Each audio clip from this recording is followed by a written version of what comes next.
They came for my house, but I took everything they had and gave my community its freedom back.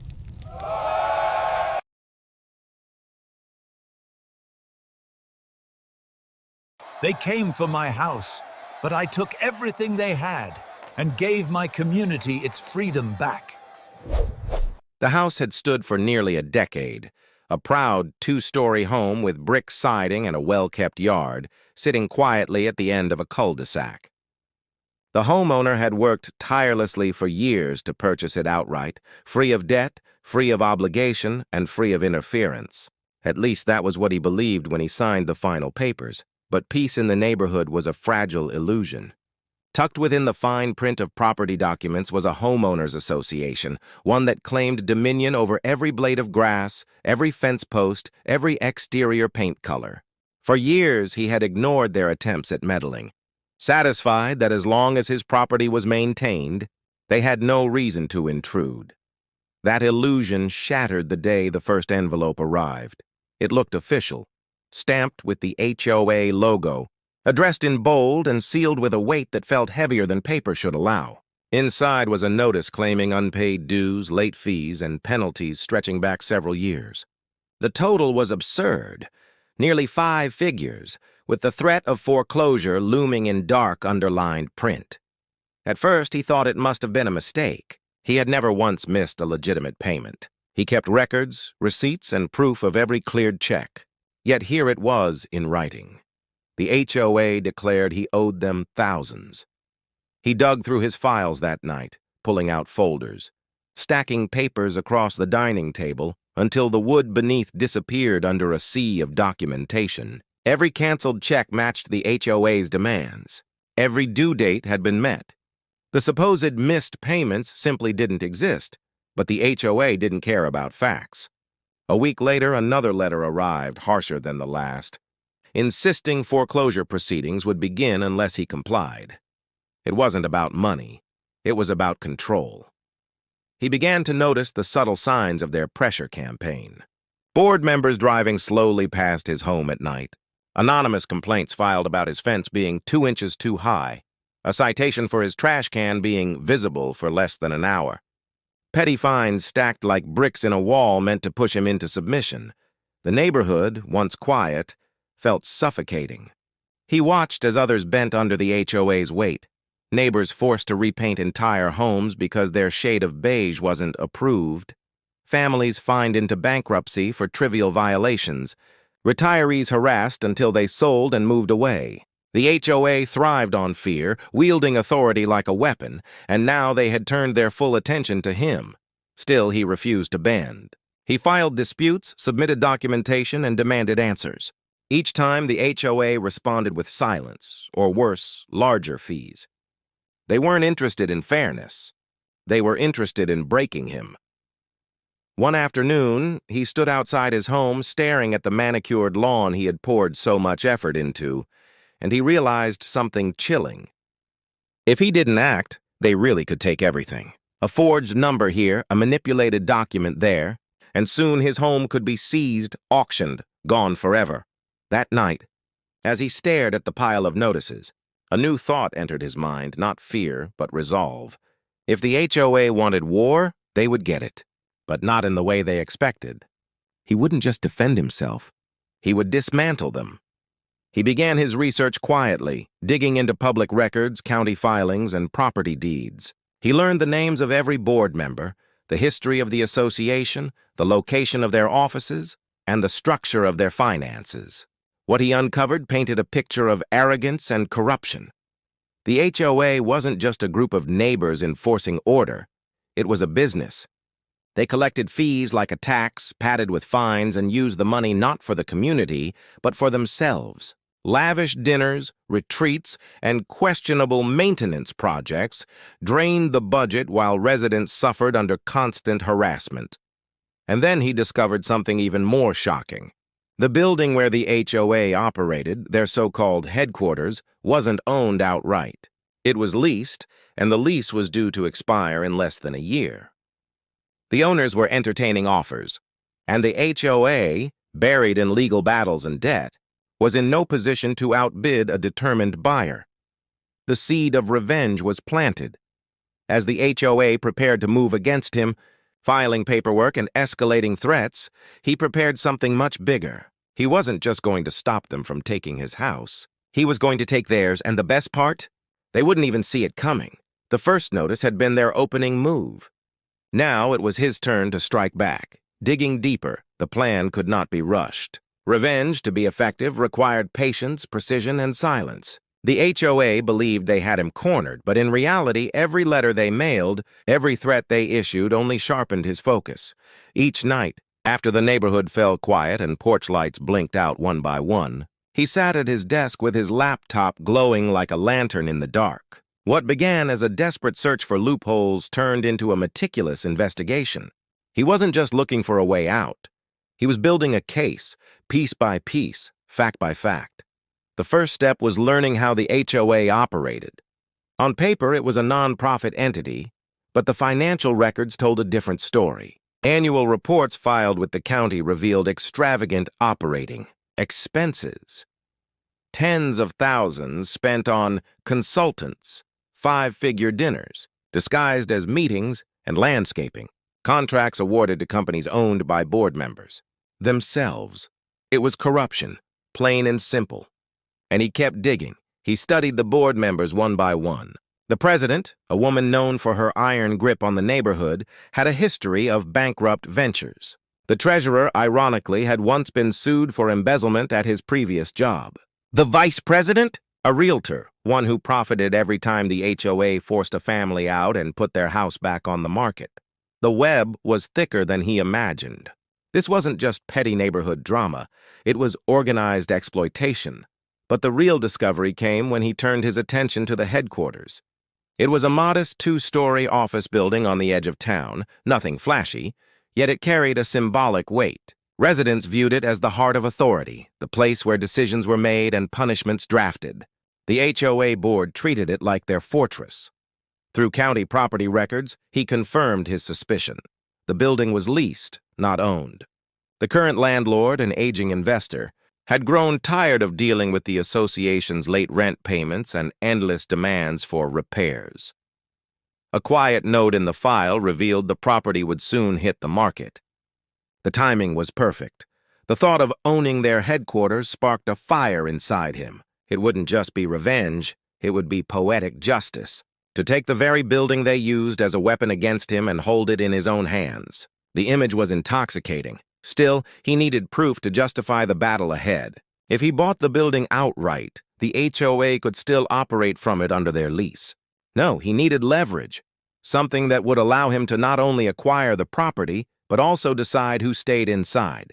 He requested financial disclosures, citing state laws that required nonprofits to share certain documents. At first, they ignored him. Then came a letter dismissing his request as irrelevant, but he didn't stop.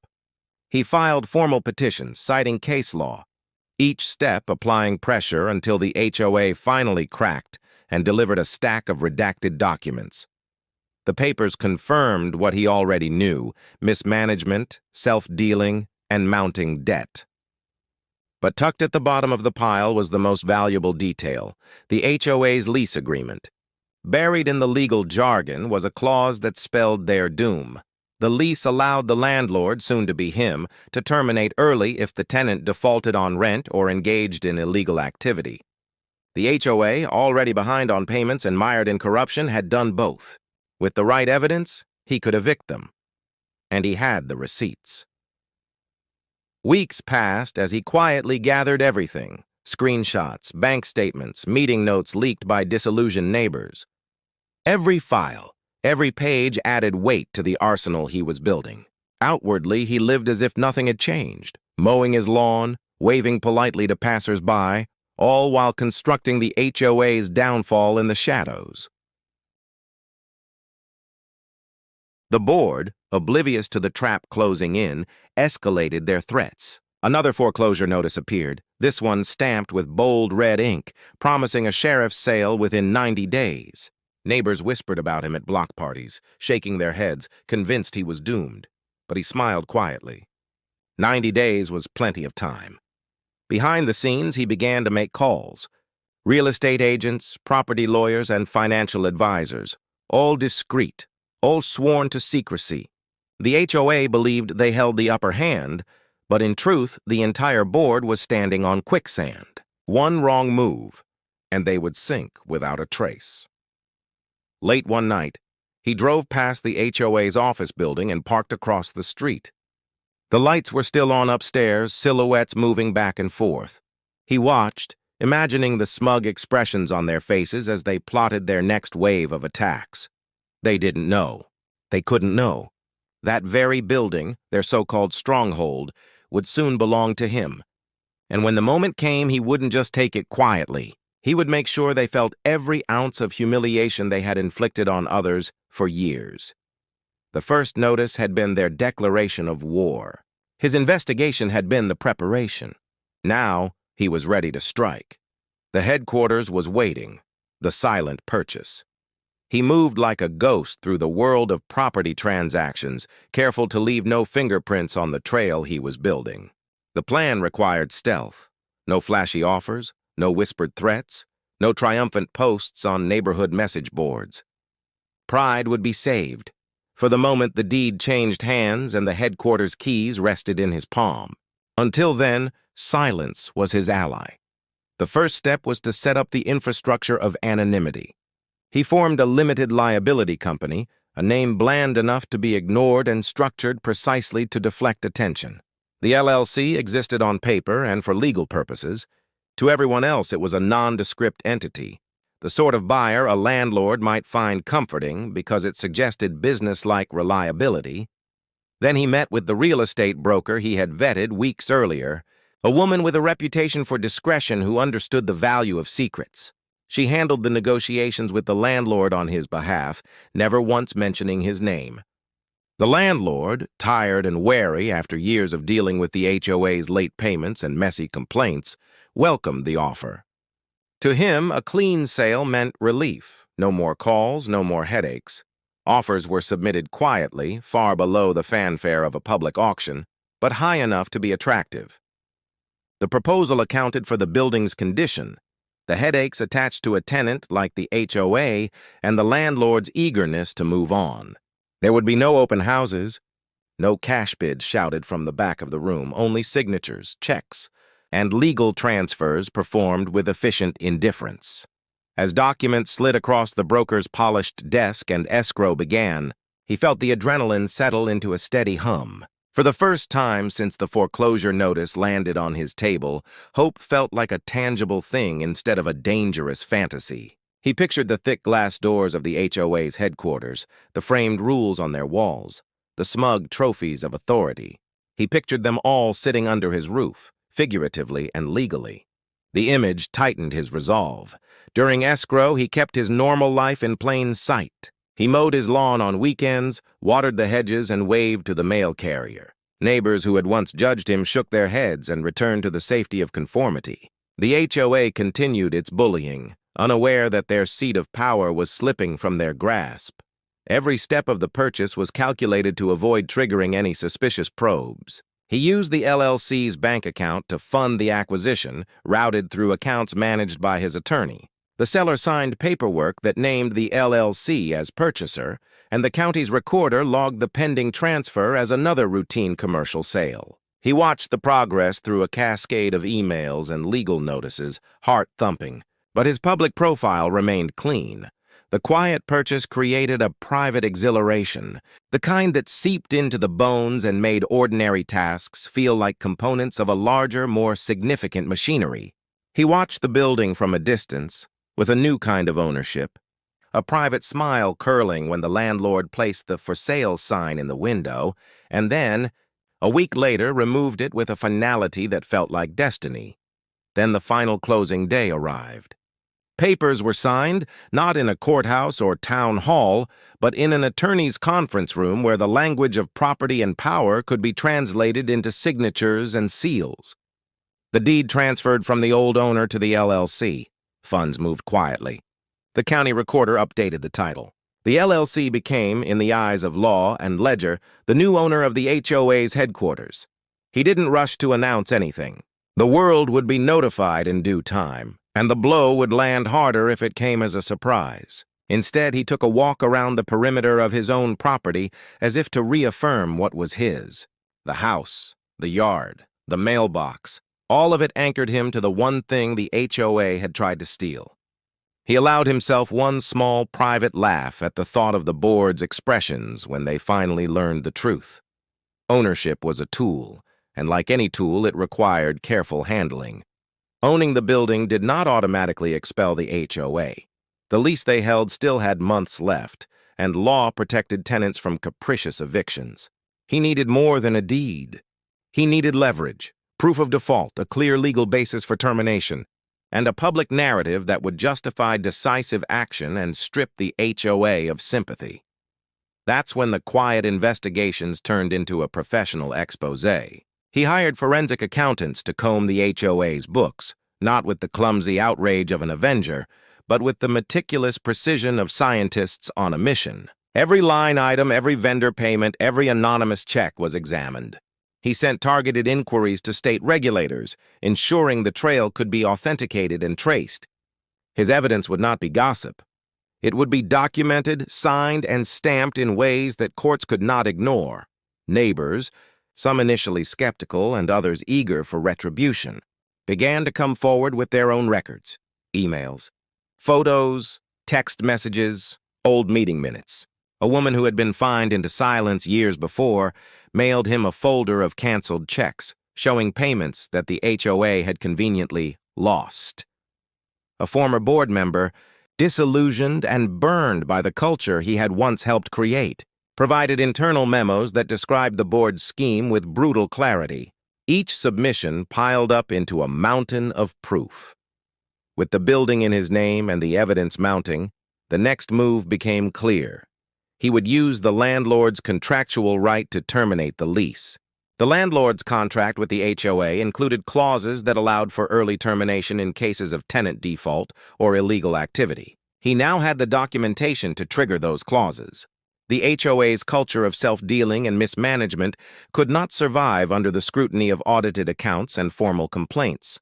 He worked with his attorney to prepare a formal notice, not for himself, but in the role of the property owner, demanding remediation or surrender. The notice was drafted in measured legal language, devoid of the petty venom the HOA had used against others. It outlined specific breaches, cited dates, and included appendices with evidence.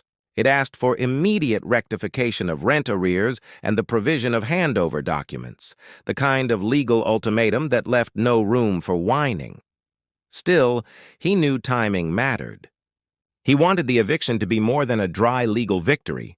He wanted the spectacle to reveal the full scope of the HOA's malfeasance to the neighborhood. It would be a public demonstration that the institution residents feared was not an impartial steward, but a predatory enterprise. He imagined the shock as the board faced consequences they had only ever administered to others. Even after closing, he kept everything secret. The buyer's anonymity protected him from the kind of personal attacks the HOA favored. He knew what would happen if the board discovered the identity of the buyer too soon. They would unleash their arsenal of smear campaigns, slander, and manufactured crises to distract and to discredit. Secrecy preserved the purity of the plan.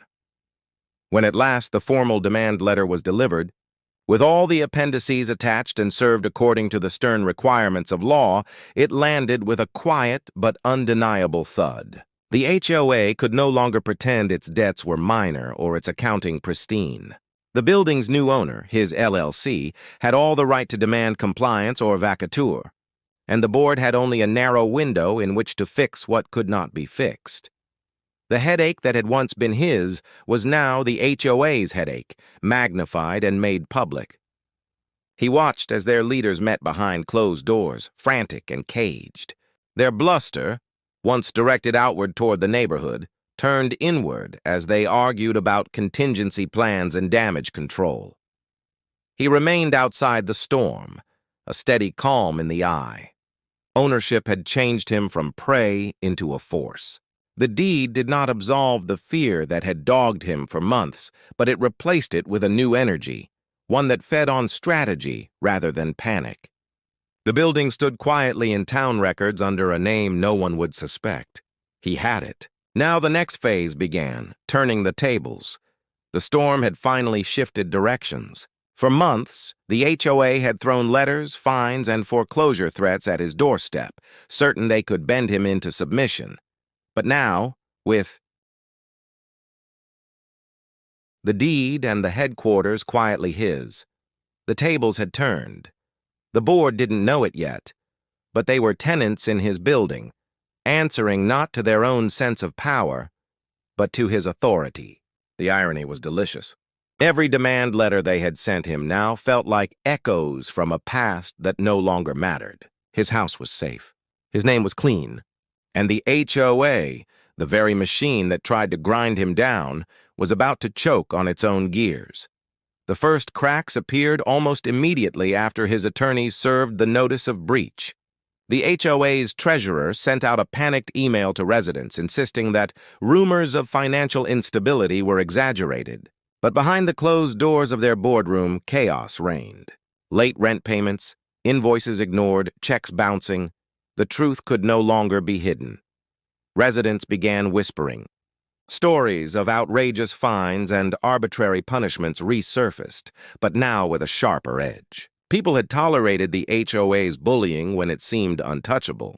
But if the headquarters was in jeopardy, if the board itself looked vulnerable, suddenly courage found a foothold. Neighbors who had once turned away from conflict began asking questions. Why had so much money disappeared? Why were dues constantly rising while nothing in the community improved? He watched it unfold with calculated restraint. He didn't need to step forward yet. The seed of suspicion, once planted, would grow on its own. Meanwhile, he and his attorney prepared the next move, formal eviction proceedings. The law was slow and deliberate, but he had time and patience. He compiled witness statements, photographs of neglected maintenance, copies of financial disclosures riddled with contradictions. Each page was a nail in the coffin, and as he waited, he decided it was time for the neighborhood to see the HOA not as an authority, but as what it truly was, a failing tenant clinging to power it no longer owned. It began subtly. A small leak in the headquarters roof had been ignored for months, the board dismissing repairs as unnecessary expenses. Now, as the autumn rains set in, water stains spread across the ceiling. Normally, such issues would have been resolved quietly with landlord approval, but he was the landlord now, and he declined their maintenance request, politely, professionally, legally. The leak worsened. Residents attending board meetings noticed buckets lining the hallway. Whispered jokes spread through the neighborhood. The HOA can fine you for a crooked mailbox but can't fix their own roof. Then came the utilities. The board had fallen behind on payments again, despite their constant squeeze on homeowners. Notices arrived, electricity flickered, and air conditioning sputtered in the summer heat. The building, once a symbol of dominance, now looked fragile and neglected. The humiliation was setting in. Still, the board fought back. They doubled down on threats, sending out mass mailings about delinquent homeowners and warning of increased dues to protect the community. They even mentioned his case, painting him as an example of a reckless resident refusing to follow the rules. But the narrative was slipping from their control. Residents saw the contradictions. If he was truly the delinquent they claimed, why did the HOA building suddenly look like a sinking ship? Why were dues being raised when the board clearly couldn't manage the funds they already had? Momentum was shifting, and then he made his move public, not through speeches or confrontations, but with a single, undeniable act. He filed eviction papers with the county, naming the HOA as tenant and his LLC as landlord. The filing was a matter of public record, available for anyone to see. It didn't take long before curious residents stumbled across it. The news spread like wildfire. The HOA's headquarters, the very place from which they had dictated every fine, every rule, every foreclosure threat, was owned by someone else. Their power base was crumbling, and the man they had tried to destroy was now the one holding the deed. The board panicked. Emergency meetings were called. Members shouted behind closed doors, their voices carrying through thin walls to residents who lingered nearby, eager for gossip. The president, once untouchable, now looked desperate, her tone brittle and defensive as she tried to rally what little control she had left. But it was too late. The shift in perception had already occurred. For the first time, the neighborhood saw the board not as rulers, but as tenants, vulnerable, fallible, and trapped in a building they no longer controlled. He didn't celebrate yet. This was only the beginning of the collapse, but as he walked past the HOA building one evening, watching lights flicker through cracked blinds, he felt the weight of justice closing in. The predator had become the prey, and he was just getting started. The collapse. The collapse began slowly, almost invisibly, like cracks spreading beneath the surface of glass. The HOA board clung desperately to its image of control, but the foundation beneath them had already fractured. He had seen it happen before with other bullies. When fear no longer held people in place, their power evaporated like smoke. The eviction papers acted like a spark dropped in dry brush. Within days, whispers became open conversations, and conversations turned into demands. Residents began showing up at meetings not to listen, but to confront. They wanted answers. Where had their money gone? Why had dues risen so sharply? Why was the board's headquarters facing eviction if the HOA was as strong as they claimed? The president, once the untouchable figure of authority, stood at the podium with carefully rehearsed reassurances. But the words rang hollow. Behind her, the treasurer avoided eye contact, and the vice president shifted nervously in his chair. Their confidence was gone, replaced by the brittle panic of people watching their empire crumble. Documents leaked. Anonymous packets appeared in mailboxes, detailing the board's misuse of funds. Vacations labeled as conferences, luxury dinners passed off as planning sessions, landscaping contracts awarded to relatives. Residents who had once been fined into silence now laughed bitterly, finally understanding where their money had gone. The neighborhood began to turn. Fines went unpaid. Homeowners who had once lived in fear of the board's letters now tossed them directly into the trash. One bold resident nailed his latest violation notice to the community bulletin board with the word fraud scrawled across it in red marker. The HOA's authority was disintegrating from within. Meanwhile, the eviction process gained momentum. The board scrambled to assemble rent payments, but their accounts were drained. Years of siphoning money for personal indulgence had left them incapable of catching up. Attorneys representing the HOA tried to argue technicalities, but the lease was clear. Defaults, corruption, and negligence had all been proven. The court sided with the landlord, his LLC. For the first time in its history, the HOA was officially evicted from its own headquarters. The humiliation was public. Residents gathered outside the building the day the sheriff posted the notice on the door. The bold black letters spelled out what everyone already knew. The HOA had lost its home. The very structure from which they had terrorized the neighborhood was now off limits to them. The board tried to save face. They moved their operations into the president's living room, insisting it was temporary. But the illusion of power was gone. Without their fortress, they were just neighbors with clipboards and crumbling reputations, and he wasn't done. Owning the headquarters gave him more than satisfaction. It gave him a stage. He converted the building into a small business hub, opening the doors to local entrepreneurs and community groups who had long been ignored by the HOA. Where once residents had walked in to face fines and threats, now they entered to attend workshops, browse a community library, or rent affordable office space. The transformation was symbolic, a living testament to the HOA's downfall. The message was clear. The building no longer belonged to tyrants. It belonged to the people. The board's internal fractures widened. The treasurer resigned abruptly after neighbors confronted him with evidence of embezzlement. The vice president, facing mounting pressure from clients in his real estate business, quietly stepped down. Even the president, who had fought the hardest, found herself isolated. Residents petitioned for her removal, and with no allies left, she was forced to resign in disgrace. The HOA board collapsed, one resignation at a time, until only a hollow shell remained. The association once feared and hated was now irrelevant. Its letters went unread, its fines unpaid, its rules ignored. And through it all, he never raised his voice, never gloated publicly. He let the facts and the evidence speak louder than anger ever could. He understood that real revenge wasn't about shouting down an enemy. It was about dismantling their power so thoroughly that they could never rise again. By the end of the year, the HOA had ceased operations. The state officially dissolved it after residents voted overwhelmingly to disband. What had once been an engine of harassment was now nothing more than a bitter memory. But for him, the memory carried a lesson. He had stood at the edge of losing everything, his home, his peace, his dignity, and instead of surrendering, he had turned the tables. The house they tried to seize still stood strong, and the building they once claimed as their fortress now belonged to him. It was not just victory, it was justice.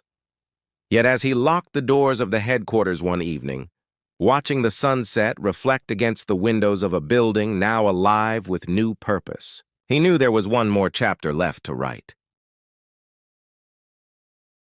Because in the ashes of the HOA's collapse, something new was about to rise. The legacy? The HOA was gone, but its shadow lingered in the neighborhood.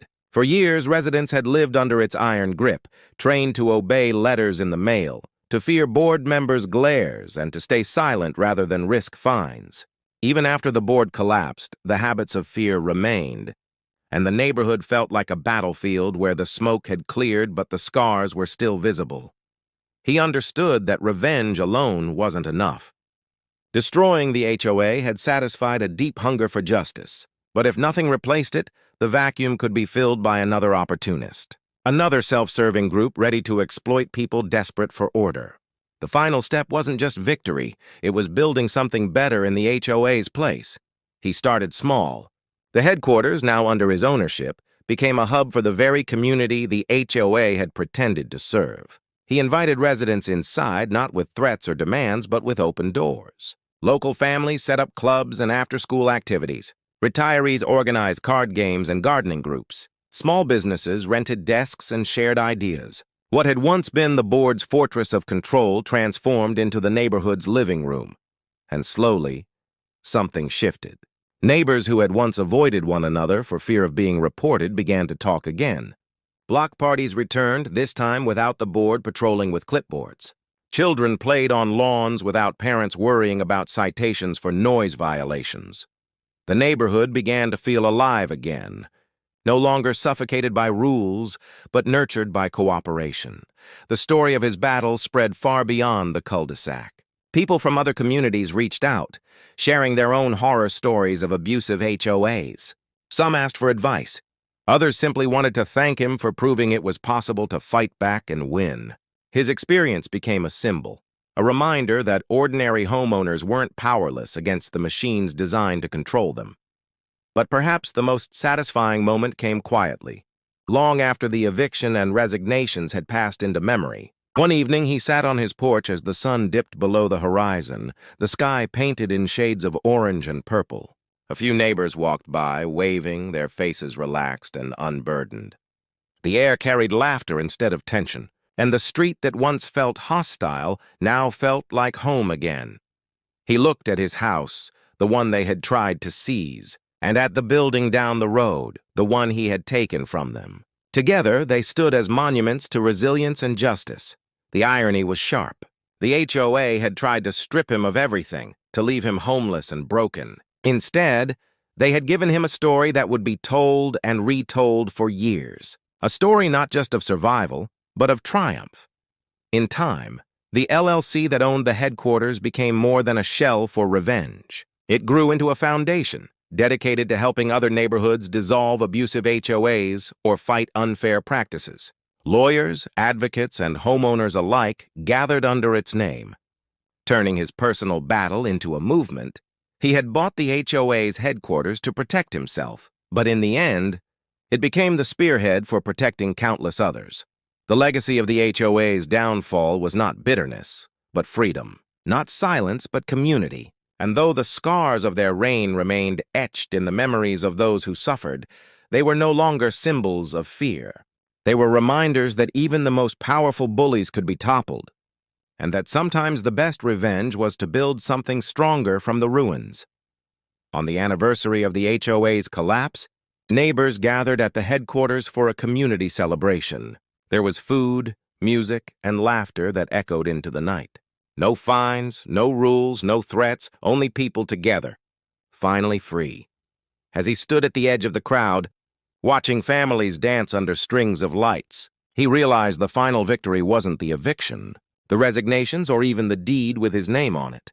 The true victory was this moment, the life that had returned to a neighborhood once strangled by control.